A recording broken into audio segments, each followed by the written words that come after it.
grâce de nous retrouver autour de la parole de Dieu dans cette année, en début de cette année, ce premier dimanche de l'an. Alors, nous accueillons ceux qui sont avec nous dans d'autres cieux, dans d'autres pays, au nom de notre Seigneur Jésus, et que sa parole et son esprit nous éclairent. Bon, c'est un sujet, on peut dire de la prière, mais une pratique un peu qui date des millénaires. On aurait pu intituler cette étude « Le jeûne est-il encore valable dans le culte du Nouveau Testament ?» Mais si on y va dans ce sens-là, ça risque de finir par un débat stérile et même une querelle religieuse. On va regarder simplement quelques exemples de personnages bibliques qui ont jeûné, qui ont prié et jeûné, parce que c'est toujours difficile de scinder ou de séparer les sujets de la prière et du jeûne. Si on le sépare, on tombe dans des considérations telles que le régime amaigrissant ou autre chose, ou tout simplement au carême ou à une grève de faim. Bon, alors, connaissez-vous des personnages bibliques qui ont jeûné dans la Bible? C'est une question, juste de les citer.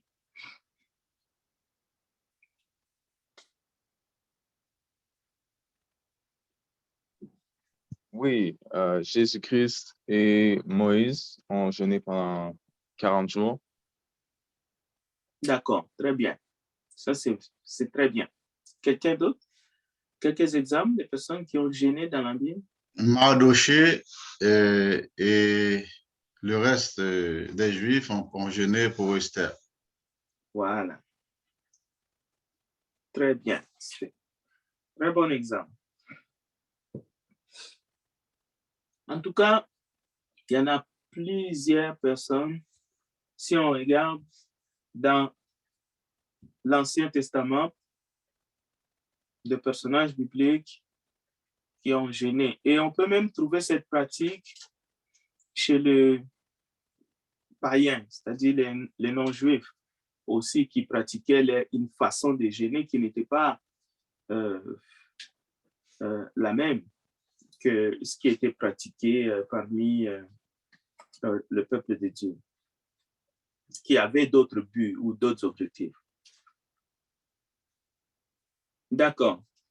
Alors, oui, on parle du jeûne, on parle de la prière, du jeûne et dans l'Ancien Testament.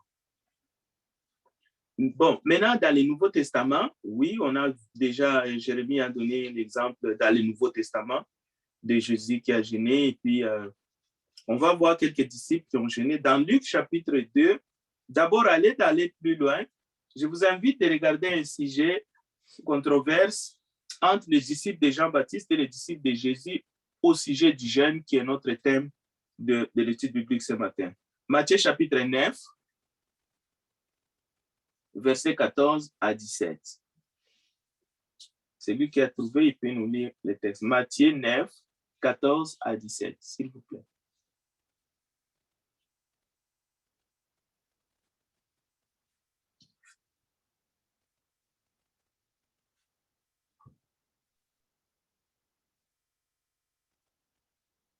Matthieu chapitre 9, verset 14 à 17. Alors, les disciples de Jean vinrent vers Jésus et dirent: pourquoi nous et les pharisiens jeûnons-nous souvent, tandis que tes disciples ne jeûnent pas? Jésus leur répondit: les invités à la noce peuvent-ils être tristes tant que le marié est avec eux. Les jours viendront où le marié leur sera enlevé, et alors ils gêneront. Personne ne coud un morceau de tissu neuf sur un vieil habit, car la pièce ajoutée arrache une partie de l'habit et la déchirure devient pire. Verset 17. On ne met pas non plus du vin nouveau dans de vieilles outres, sinon les outres éclatent. Le vin coule et les outres sont perdues. Mais on met le vin nouveau dans des outres neuves, et le vin et les outres se conservent. Parole du Seigneur. Voilà. En bref, Jésus répond par on peut dire, il fait quelques tournures, il prend des exemples, il donne des petites, on peut dire des dictons pour essayer d'expliquer le fond de sa pensée. Il savait, parce que les disciples de Jean, c'était quand même des potentiels disciples de Jésus dans quelques temps. Il y en a qui vont laisser Jean pour suivre Jésus. Alors, notre thème, c'est vraiment les jeunes, la prière et les jeunes. On ne va pas se disperser pour rien, mais on sent déjà les tons. Et aujourd'hui, c'est une question qui est d'actualité. Parce qu'il y a des gens, on se jette un peu la pierre, comme on dit, la petite pierre. Est-ce que c'est valable? Est-ce qu'on a le droit de le faire? Est-ce qu'on peut l'exiger? On peut l'imposer? Est-ce qu'il y avait-il une loi qui obligeait le peuple de Dieu de jeûner? Est-ce que les prophètes obligeaient déjà dans l'ancien temps la prière et le jeûne? Bon. Dans le Nouveau Testament, mais on voit cette pratique. On voit que des individus, et parfois toute une nation, tout un peuple, dans des occasions précises, jeûner. C'est-à-dire la pratique est bel et bien là. Maintenant, on va voir si c'est une loi, elle était obligatoire, que ce soit dans l'Ancien Testament et dans le Nouveau Testament. On regardera la même chose. Est-ce que ça fait partie des éléments constitutifs du culte, que ce soit dans l'ancien culte ou dans les nouveaux cultes, justement sous la grâce? C'est ça notre démarche. Il ne s'agit pas de dire que le jeûne a existé ou le jeûne n'a pas existé, ou le jeûne est dans l'Ancien Testament ou le jeûne n'est pas dans le Nouveau Testament. Alors, dans Luc chapitre 2, verset 37, une femme âgée de 84 ans, Anne, ne quittait pas le temple. Je dis bien dans le Nouveau Testament. Je n'ai pas dit dans la Nouvelle Alliance. La Bible dit, elle servait Dieu nuit et jour. Dans les temples, déjà, ça vous fait voir dans quelle époque, si on veut classifier justement les ères, telles que l'ère patriarcale, l'ère mosaïque, l'ère chrétienne. Donc, dans les temples, elle servait Dieu nuit et jour, Luc chapitre 2, verset 37, dans le jeûne et dans la prière. Donc, il y a quand même ces deux choses-là. Il ne s'agit pas de les confondre. Je n'ai pas dit que le jeûne, c'est faussement. Il y a quand même deux éléments, parce que vous voyez que au verset 37 de Luc, c'est relié. Mais on ne peut pas les séparer. C'est-à-dire, c'est comme si ça vient ensemble. Lorsqu'on jeûne pour la prière, oui, ça a un sens, justement. Et Anne, ici, on sait qui il était. Bon, c'était une femme qui est restée veuve, mais elle était prophétesse à Jérusalem. Dans Luc chapitre 18, verset 12, Que peut-on tirer comme leçon ici par rapport à Anne? Si quelqu'un veut faire comme Anne, ou quelqu'un veut imiter Anne individuellement, peut-être qu'il va lui manquer seulement les temples. Parce que les temples, même à Jérusalem, si on y va, on ne va pas trouver le temple. Mais pour le reste, si quelqu'un veut prier et jeûner, je ne sais pas moi, dans un lieu donné ou chez lui à la maison, il peut le faire. Maintenant, peut-on l'imposer à tout un peuple ou à toute une assemblée chrétienne? Là est notre question. Parce que nous ne devons pas seulement lire un texte et filer. On doit réfléchir. Bien. Un autre texte, Luc 18, verset 12. Peut-être que je prendrai 3 ou 4 et puis on va s'arrêter et puis je vous laisserai l'opportunité de poser des questions. Dans Luc 18, verset 12, il y a deux jeunes gens, en tout cas, jeunes adultes, des adultes matures. C'est Jésus qui raconte l'histoire. Il s'agit du pharisien, je crois, et du publicain. Alors écoutez au verset 12. Je jeûne 2 fois la semaine. Je donne la dîme de tous mes revenus. Ah, il y a 2 éléments, 2 pratiques qui ressortent ici, qui est mise en avant. Alors, est-ce que c'est une pratique qui est faite dans les cultes du Nouveau Testament, dans l'assemblée chrétienne, après la Pentecôte, alors que Jésus est déjà assis à la droite du Père, le Saint-Esprit, il y a eu effusion du Saint-Esprit, nous sommes entrés dans les régimes, c'est-à-dire que la nouvelle alliance est entrée en fonction. C'est comme un testament maintenant est valide. Maintenant, à ce moment-là, certifié par le Père. Non, bien entendu. Mais on verra que même après, dans les Actes des Apôtres, quelques chrétiens vont quand même continuer à prier et jeûner. Mais le point ici, c'est de comprendre vraiment Luc 18, verset 12, l'attitude du publicain et du pharisien. Jésus ne condamne pas la personne qui jeûnait 2 fois par semaine parce qu'il jeûnait 2 fois par semaine, non. C'est plutôt l'élévation de son cœur, l'orgueil et le mépris de son prochain.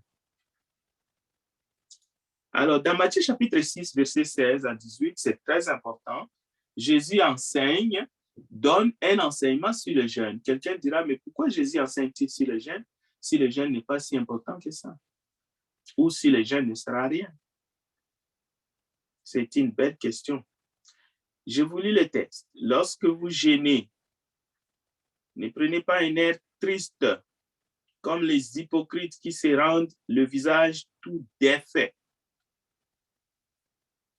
pour montrer aux hommes qu'ils jeûnaient ou qu'ils jeûnent, s'il vous plaît. Je vous le dis en vérité, ils reçoivent leur récompense. Mais quand tu jeûnes, parfume ta tête et lave ton visage, afin de ne pas montrer aux hommes que tu jeûnes, mais à ton Père qui est là dans les lieux secrets, et ton Père qui voit dans les secrets te le rendra. Donc, nous pouvons apprendre ici le but de l'enseignement de Jésus, parce que Jésus est là, il est parmi les siens, il est venu chez les siens, avec toutes les pratiques, en tout cas qu'ils avaient, en plus de la loi que Moïse leur avait transmise.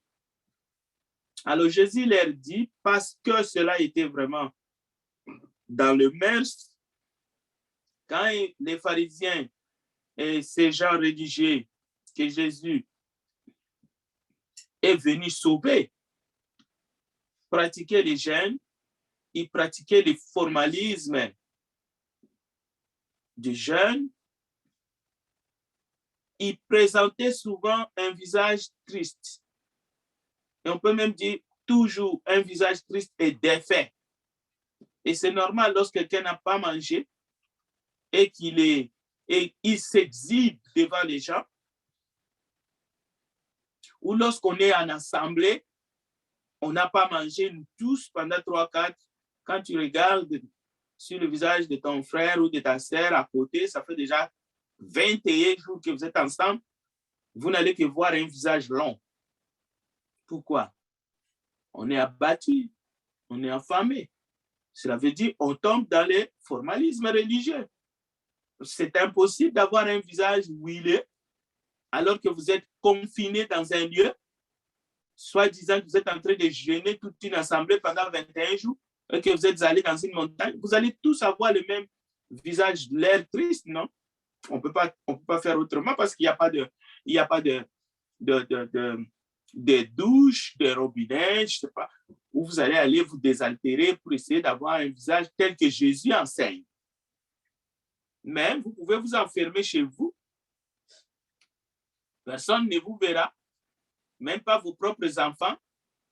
Si vous ne mangez pas pendant 4 jours, à condition de ne pas tomber dans le pomme, votre visage long, personne ne le verra. Donc, nous commençons déjà à comprendre que si nous voulons pratiquer le jeûne selon l'enseignement que Jésus donne ici, tel que nous venons de le lire, je parle ici des jeûnes collectifs et surtout dans le Nouveau Testament, ça peut devenir très difficile, même en voulant faire ce que Jésus fait, mais la chair étant faible et surtout lorsqu'on a véritablement soif, c'est difficile de répondre aux critères que Jésus donne lorsque vous jeûnez. Soyons honnêtes. Il y a des gens qui sont plus résistants que les autres. Mais quand même, il ne faut pas commencer à faire des faux semblants. C'est-à-dire qu'on est fatigué ou on est affaibli, mais on se lève encore et on essaye de faire quelque part des danses ou de chanter. Parce que là, on force le corps encore à nous lâcher. Alors, ça peut devenir une pratique très dangereuse si on ne fait pas attention aux avertissements déjà que Jésus donne et on peut tomber simplement dans le formalisme et cela va annihiler au fait ce qu'on veut faire parce que lorsque Jésus parle, il donne des enseignements de manière claire et nette. Si on ne les suit pas, on est dans les champs. Alors, quand les pharisiens et les gens religieux dans les formalismes jeûnaient, ils présentaient des visages tristes et défaits. C'est une pratique hypocrite. Et cela n'a pas échappé à notre Seigneur. Et le Seigneur ne leur dit pas ça de manière pour leur chouchouter. Non, non, non. Le Seigneur leur reprend. On peut aller dans le sermon sur la montagne. Si vous faites vos recherches, vous allez voir que le Seigneur leur reprend. Il leur dit hypocrite. Donc, lorsque les disciples des gens viennent voir Jésus et ils sont en train de jeûner, mais les disciples de Jésus ne jeûnent point, ne jeûnent pas. Et ils ne jeûnaient pas pendant tout le temps que Jésus était là. La réponse que Jésus donne, la voici. Jésus leur répondit, les amis de l'époux peuvent-ils s'affliger pendant que l'époux est avec eux? Les jours viendront où l'époux leur sera enlevé et alors ils jeûneront. Et Jésus continue avec les détails qu'il a donnés des draps, ainsi de suite. Donc,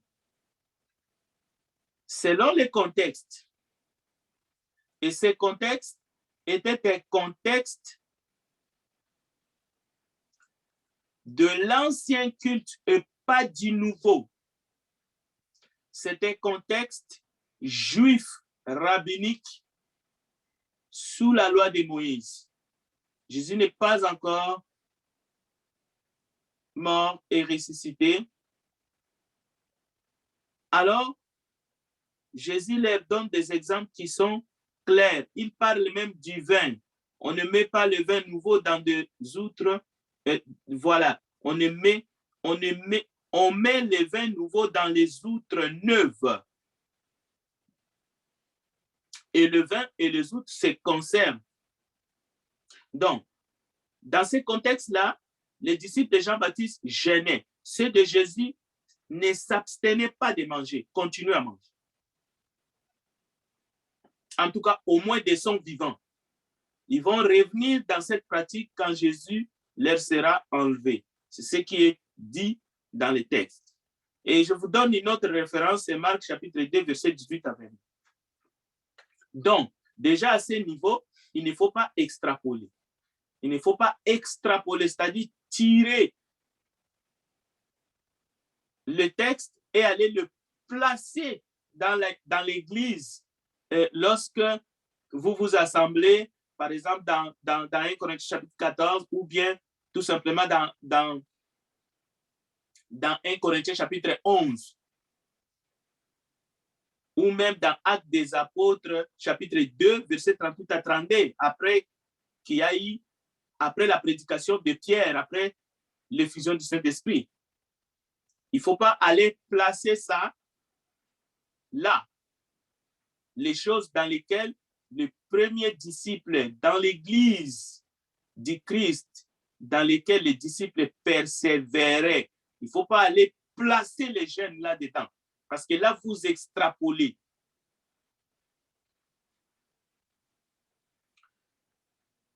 Mais nous verrons qu'à titre individuel et à titre personnel, même après l'arrivée, la venue du Saint-Esprit, l'établissement de l'Église sur la terre, à titre individuel, les gens ont continué à jeûner ou à des occasions bien précises, un groupe de personnes ou un groupe de gens peut-être se sont réunis et ils ont jeûné dans ce contexte juif.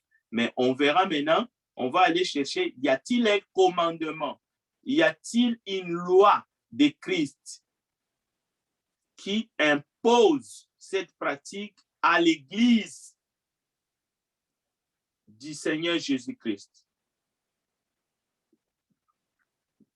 Est-ce que c'est un élément du culte, le jeûne, comme la prière est un élément du culte? Donc, Jésus ne voulait pas heurter l'opinion publique lors de son ministère ici-bas. Il était le Messie, il était le Rédempteur, c'était bien lui. Toutes les prophéties s'accomplissaient en lui. Il est le chemin, la vérité et la vie. Lui-même, notre jeune frère a bien dit, il a jeûné pendant 40 jours, 40 nuits, dans le désert.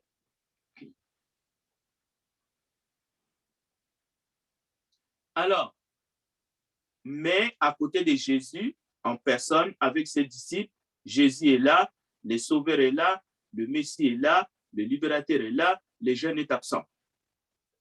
Mais il dit, quand on va m'enlever, je ne serai plus là, bon, vous pouvez retourner à ces pratiques-là, parce que ça vous convenait déjà. Avant que j'arrive, vous étiez là-dedans. Donc, les jeunes, dans le contexte du temps ancien, il fallait les classifier comme rites extérieurs. Mais on se dévisageait. L'homme religieux montrait par là qu'il avait beaucoup plus d'œuvres que les autres, qu'il faisait beaucoup plus d'efforts. C'était un sacrifice en plus pour montrer sa dévotion,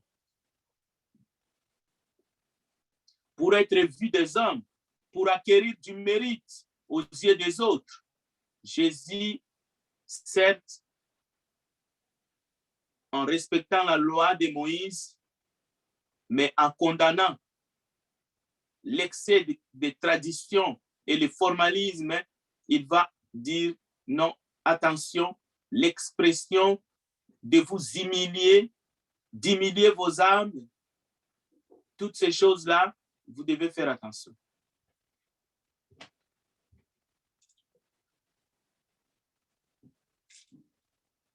Jésus, en tant que maître du sabbat, le Fils de l'homme,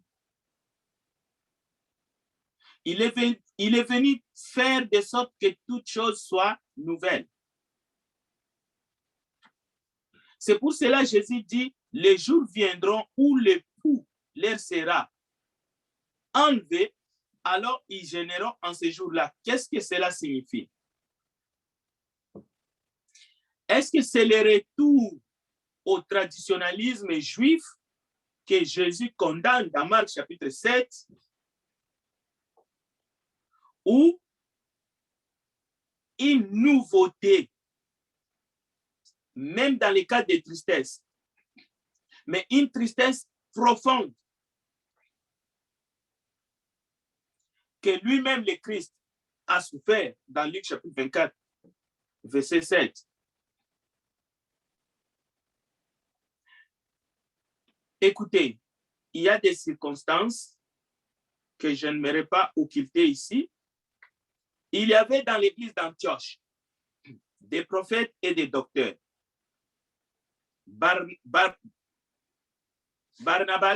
Siméon, appelé Niger, Lysius de Cyrène, Manahem, qui avait été élevé avec Hérode le tétrarque et Saul. Pendant qu'ils servaient le Seigneur dans leur ministère et qu'ils gênaient, le Saint-Esprit dit, mettez-moi à part Barnabas et Saül et Saul pour l'œuvre à laquelle je les ai appelés. Alors, après avoir gêné et prié, ils leur imposèrent les mains et les laissèrent partir. Actes chapitre 13, versets 1 à 3. Donc, le premier chrétien, en grande majorité juif,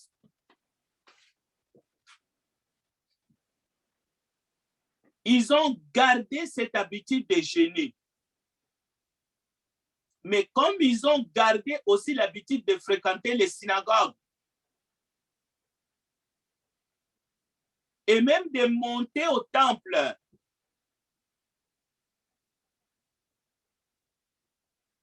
donc il faut bien comprendre ça. C'est pour cela, pour qu'une doctrine soit établie et pérennisée, il faut qu'il y ait un commandement direct ou indirect. Direct, c'est-à-dire qu'on doit avoir un commandement dans les Écritures qui dit clairement que les chrétiens, tout le temps, vous devez continuer à jeûner tel que nous avons les éléments du culte. Un commandement indirect, c'est que nous devons revoir cette pratique dans l'Église, mais dans tous les âges. Parce que oui, nous avons l'ère chrétienne, mais dans l'ère chrétienne, il y a la partie où les apôtres sont vivants et il y a aussi le moment où le dernier apôtre est décédé et il y a le moment où nous avons maintenant les livres sacrés, la Bible complète réunie. Alors, nous devons revoir dans l'Église, par exemple, depuis les Actes des Apôtres jusque dans les Épîtres, que la pratique des jeûnes est suivie, obéie, appliquée. Ici, on parle de la pratique des jeûnes collective en tant que commandement, élément du culte, mais pas à titre individuel. Individuellement, vous pouvez entrer dans votre chambre, on l'a déjà dit dans l'introduction. Vous pouvez aller seul ou à 2 ou à 3 dans une montagne, aller jeûner autant que vous voulez, mais l'Église ne doit pas, comme ce matin nous sommes là, nous allons jeûner, nous allons aller telle place. L'Église doit jeûner, un programme de l'Église où on embarque les corps du Christ. C'est cela qu'on veut. Si on doit le faire dans ce sens-là, il faut que nous ayons un commandement direct ou indirect dans les Écritures. Un commandement direct ou indirect du Seigneur Jésus que dans l'Église qu'il a bâtie, on doit tenir, on doit se souvenir comme nous faisons pour les repas du Seigneur. Justement, on doit pratiquer aussi cette pratique-là. Alors, dans cet exemple, les chrétiens s'est préparés pour la prière et les jeûnes à servir le Seigneur de la manière la plus excellente qui soit pour obtenir le plus riche bénédiction dans leur ministère. Et quelque chose qui est spécial ici dans Actes 13, versets 1 à 3, le Saint-Esprit a parlé. C'est le Saint-Esprit qui a dit, mettez-moi à part Barnabas et Saül. Et Saul. Alors, comment le Saint-Esprit a parlé? Alors, les dons du Saint-Esprit étaient opérationnels au 1er siècle. Et ici, il est question de Saul et Barnabas. Hein? Donc, vous voyez que le Saul est vivant. C'est un apôtre du Seigneur. Le ciel s'est ouvert. Il a entendu la voix du Seigneur. Et les autres apôtres sont vivants. C'est-à-dire, ils peuvent imposer les mains à quelqu'un et la personne reçoit le Saint-Esprit. Donc, les dons du Saint-Esprit, tels qu'ils l'ont reçu dans la chambre haute, avec les dons miraculeux, tels que c'est stipulé dans les Écritures, sont en marche, sont en cours, sont fonctionnels.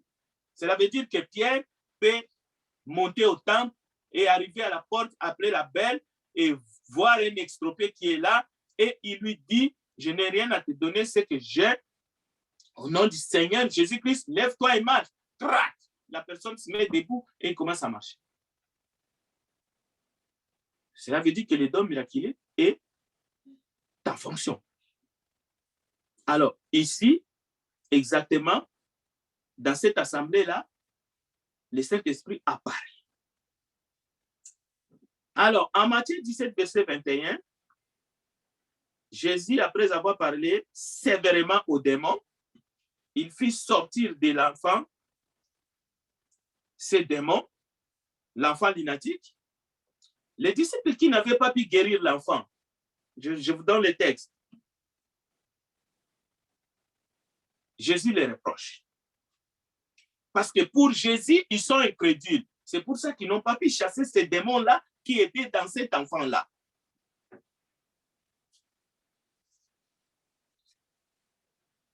Et Jésus va leur dire, cette sorte de démons ne sort que par la prière et par les jeûnes. Ah, voilà. Alors, si vous réclamez qu'on doit jeûner, alors vous êtes sur une pente glissante. Très glissante. Vous jouez avec le feu. Parce que Jésus vient de dire ici que cette sorte de démons ne sortent que par la prière et par le jeûne.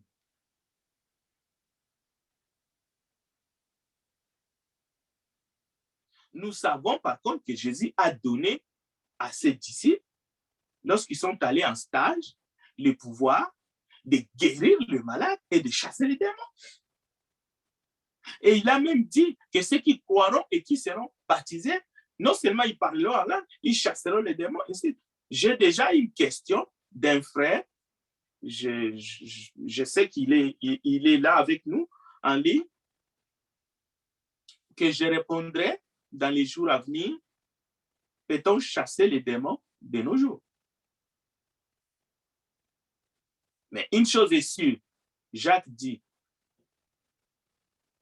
votre adversaire, le diable, rôde comme un lion rugissant, cherchant qui il dévorera. Résistez-lui avec une foi ferme. Résistez. Bon, mais lorsque nous allons exposer, peut-on chasser les démons, nous allons faire comme nous faisons ici pour les jeunes. En conclusion, les jeunes, là vous voyez que je ne parle plus de la prière. Alors je vais scinder maintenant, mais juste pour expliquer. Mais dans les temps, il était difficile de scinder le jeûne et la prière. Alors dans cette conclusion, nous allons dire que le jeûne n'est pas imposé aux chrétiens de façon formelle. C'est-à-dire, il n'y a pas un commandement direct ou indirect. Il est conseillé. On voit que, compte tenu de tous ces exemples, et même au 1er siècle, on a vu, à titre individuel, si vous voulez y recourir, mais faites attention. Ne pensez pas que parce que vous gênez, vous êtes capable de chasser un démon. Ne pensez pas parce que vous gênez et que si les gens vous trouvent triste, vous les faites à votre propre initiative. L'Église ne viendra jamais ordonner parce que la parole ne nous ordonne pas.